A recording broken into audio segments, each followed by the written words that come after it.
Nasaan biyahe?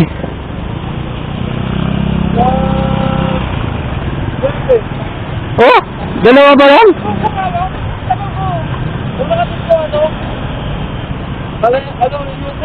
Dapat ako malayaan ng Gulfit yun. Ano ba doon? Tapos rider. Tapos ako dito sa Sora. Tapos yun, wala. Doon, Sorani lang yun. Oh, 9:30 na. Bumaba na ako dito, wala ko rin. 9:30 na ako bumiyahe, nakalima ako. Ha? Nakalima na ako. Baka na. Wala ko na nagsimula. 9:30.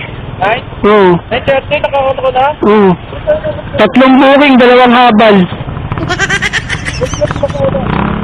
Ha, Babs? Ingat, ingat.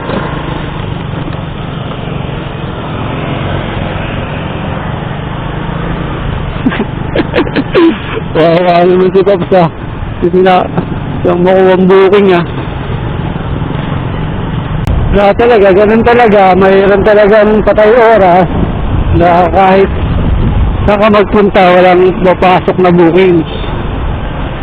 Pero tsaga-tsaga lang, siyempre. Mahaba pa naman ang oras eh.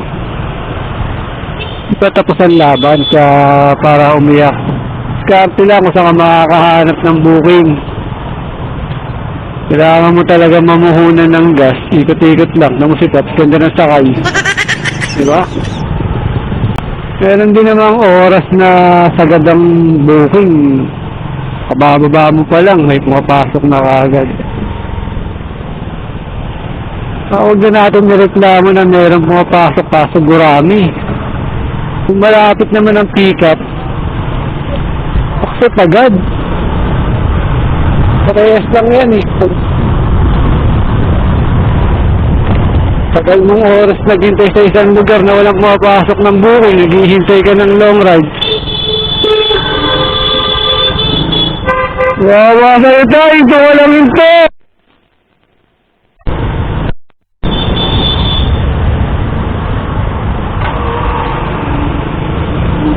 Ito pa tayong taxi na to. Lang ang lakas ng brake ko.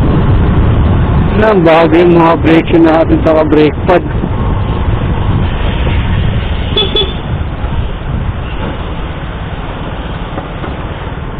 Anyway, balik tayo sa topic natin mga dads.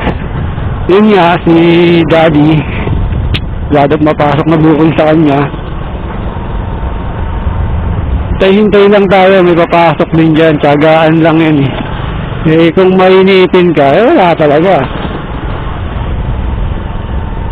Kung may pumasok na gurami sa'yo at malapit naman yung pick-up, accept na agad. Kasi maghintay ka sa isang lugar na wala yung pumapasok. Diba? Sakit lang ulo mo. Kaya nga pinili natin tong ganitong klaseng trabaho para hindi tayo ma-stress. Kaya huwag natin stressin yung sarili natin. Pero mukhang wala talaga. Tutungol. Hindi na nga tayo.